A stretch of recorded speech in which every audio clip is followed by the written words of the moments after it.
ये training certificate है। एक फॉर्मेट है ट्रेनिंग सर्टिफिकेट का, जो फार्मेसी के जब आप रजिस्ट्रेशन कराएंगे उसमें लगता है। पहले ये आप ऑनलाइन डाउनलोड कर लेते थे वेबसाइट से, बट उसके बाद ये चेंज हो गया। अब मोस्टली ये कॉलेज से ही मिलता है आपको। उसमें कॉलेज का नाम भी डाला रहता है। जिस कॉलेज से आप करें हैं आपको कॉलेज से ही मिलेगा, और ये एक ही बार मिलता है मोस्टली। कॉलेज वाले बार बार नहीं देते हैं, तो आप ध्यान रखिएगा। इसको भरने से पहले गलत मत भरिएगा। गलत भरने के बाद वापस से चेंज होने का कोई ऑप्शन नहीं है, क्योंकि इसमें आपको रिक्वेस्ट करनी पड़ेगी कॉलेज से कि वापस दे दीजिए, एक सर्टिफिकेट और दे दीजिए, हमसे गलती हो गई। फिर थोड़ा सा मिन्नतें करनी पड़ेगी तब जाके मिलेगा, इसलिए वहाँ तक पहुँचिए ही मत। सही से डिटेल भरिएगा। जैसे मैंने इसमें ना 5 सेक्शन होते हैं। उसमें फर्स्ट सेक्शन जो रहता है उसमें सबसे पहले स्टूडेंट का नाम आता है, जिसको अपना सर्टिफिकेट बनवाना है उसका नाम आएगा, जिसने कॉलेज में पढ़ाई करी है। उसके बाद आता है उसके फादर का नाम। जस्ट उसके बाद यहाँ पे एड्रेस लिखा है ये, जैसे फर्स्ट नाम में मैंने राज लिख दिया है, फादर नेम में उसके मोहन लिख दिया है। ये एग्जांपल के तौर पे है। एड्रेस पे मैंने डाल दिया 102/3 विशाल नगर इंदौर। आपका जो एड्रेस हो वह एड्रेस जहाँ पे स्टूडेंट फार्मासिस्ट रहता है उसका प्रॉपर एड्रेस है, वह एड्रेस डालना है उसको। उसके बाद नीचे लिखा है पीले रंग से मैंने टिक मार्किंग की है। उसमें ना कॉलेज का सिग्नेचर और साइन लगेगा, प्रिंसिपल द्वारा लगाया जाता है, जो डिपार्टमेंट का हेड होता है वो लगाता है। इसमें आप कुछ नहीं कर सकते, और बगल में जो डेट खाली है उसमें वो डालेंगे बस। उसके बाद सेक्शन सेकंड में आ जाते हैं आप। फिर इसमें आप नाम डालेंगे अपना। उसके बाद सेकंड में एक्सेप्ट के बाद लिखेंगे आप जिस इंस्टीट्यूट से आपने किया है उस इंस्टीट्यूट में जिसने आपको ट्रेनिंग दी है उसका नाम। जिस भी इंसान द्वारा आपको ट्रेनिंग दी गई है, आपका मेंटर जो रहा उसके द्वारा, उसका नाम लिखा जाएगा यहाँ पे। जस्ट उसके बाद आपको एक जो सेक्शन खाली है नेम ऑफ कॉलेज इंस्टीट्यूट, तो आपको वो डालना है कि आपने कहाँ से किया है। मतलब वो हॉस्पिटल था, फार्मेसी की शॉप थी, कोई फार्मेसी कंपनी थी, जो भी हो, जो भी उसका नाम हो। सपोज दैट आपने इंडेक्स फार्मास्यूटिकल कंपनीज़ की है तो इंडेक्स डालेंगे आप। आपने सन फार्मस की सन फार्मा, आप डिस्ट्रिक्ट हॉस्पिटल से की हैं तो डिस्ट्रिक्ट हॉस्पिटल, और साथ में वो डाल देंगे।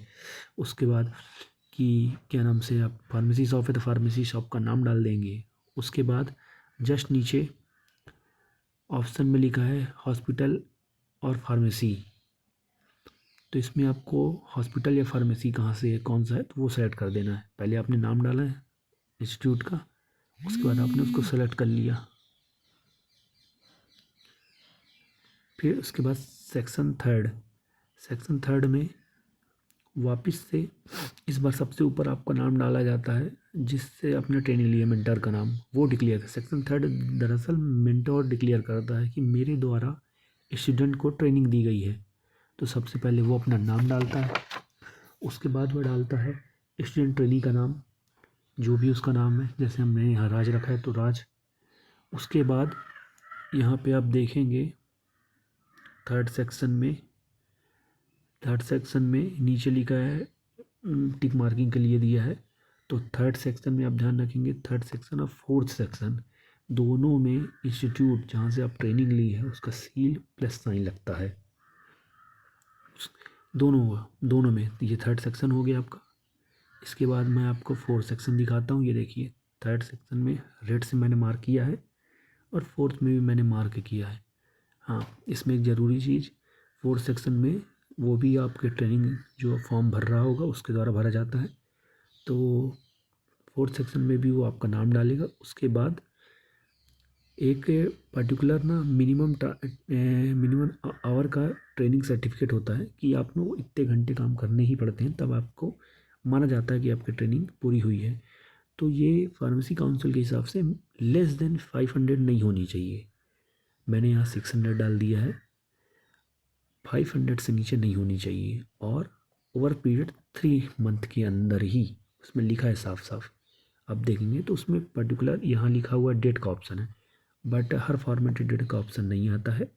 किसी किसी में डायरेक्ट लिख देता है 600 आवर और छप के खुद ही से आता है 3 month according with the details, ऐसे करके आ जाता है। तो वो अलग अलग रहता है दोनों में। बट आपको ये पता होना चाहिए कि 600 से नीचे नहीं, 500 से नीचे नहीं भरवाना है। 600 भरवाइए, कोई दिक्कत की बात नहीं है, 3 मंथ डाल देगा और साथ में 3 मंथ लिख देंगे वो, या फिर डेट का ऑप्शन आएगा तो डेट डाल देंगे 3 मंथ का पीरियड का। 3 मंथ से कम का डेट नहीं होनी चाहिए, एग्जैक्ट 3 मंथ या 3 मंथ से थोड़ा सा ऊपर रहे ज़्यादा बेटर है। सेक्शन 5 में आपको कुछ नहीं करना है। सेक्शन 5 दरअसल कॉलेज द्वारा ही भरा जाएगा। जब आप इतना कुछ करके जाएंगे इस सर्टिफिकेट को लेके, जो कॉलेज द्वारा आपको दिया जाएगा, आप वापस उसको जमा करेंगे, तो वहाँ सेक्शन 5 में, सेक्शन 1 में उन्होंने सील लगाएंगे, सील और साइन, जो फार्मेसी हेड होगा आपके कॉलेज का। इसके बाद 5 नंबर भी आपके डिपार्टमेंट से ही भरा जाएगा, उसके बाद वही सील साइन लगाएंगे। इस फॉर्मेट में कुछ कमी है जो अब लगती है, दरअसल इसमें ना कुछ डॉक्यूमेंट अटैच करने पड़ते हैं सेक्शन 5 के बाद। उसमें पहला आता है ड्रग लाइसेंस, किसका, जिससे आपने ट्रेनिंग ली है उसका ड्रग लाइसेंस। फिर सेकंड नंबर है फार्मासिस्ट का रजिस्ट्रेशन, उसने रजिस्ट्रेशन कराया होगा, वो रजिस्ट्रेशन की फ़ोटोकॉपी, ड्रग लाइसेंस का भी फ़ोटोकॉपी लगेगा, ओरिजिनल नहीं। उसके बाद थर्ड नंबर पे आता है मेंटोर, जो भी जिससे आपने किया है उसका फाइनल ईयर का, जो भी, अगर उसने बी फार्मा किया है, उसने डी फार्मा किया है, जो भी बी फार्मा किया है तो लास्ट ईयर का उसका रिजल्ट लगेगा की फ़ोटोकॉपी, और अगर डी फार्मा किया है तो सेकेंड ईयर जो उसका फाइनल ईयर कहलाता है उसका फ़ोटोकॉपी। ये 3 चीज़ें आपको रखनी पड़ेगी। और ये ध्यान रखें कि जैसे जो मेंटोर है उसका रजिस्ट्रेशन हो, एक्सपायरी ना हो। अगर वो एक्सपायरी है या फिर 1 मंथ बचा है तो आप उसके रिन्यू होने का वेट करें, पहले वो मेंटर द्वारा रिन्यू हो जाए। उसके बाद ऐसा नहीं कि आप सपोज दैट आप नवंबर लास्ट में आप फॉर्म भर रहे हैं ये सब, और दिसंबर में उसकी एक्सपायरी है उसके रजिस्ट्रेशन की, तो ऐसे टाइम पे मत करिएगा। कम से कम 3 से 4 महीने का गैप रखिएगा, बचा होना चाहिए। क्योंकि फार्मेसी काउंसिल में जब आप फॉर्म भर रहे हैं, ट्रेनिंग सर्टिफिकेट अपलोड कर रहे हैं, तो उसकी चेक होगी। जब चेकिंग होती है तो उसमें समय लगता है, कम से कम 1 या 2 महीने का ही लग ही जाता है। तो ऐसा ना हो कि आपने जो जमा किया है तब तक उनका रजिस्ट्रेशन एक्सपायरी हो जाए, आपका फॉर्म अटक जाएगा। इससे इस चीज़ का ध्यान रखिएगा। और कोई क्वेश्चन हो तो कमेंट पे लिखिएगा।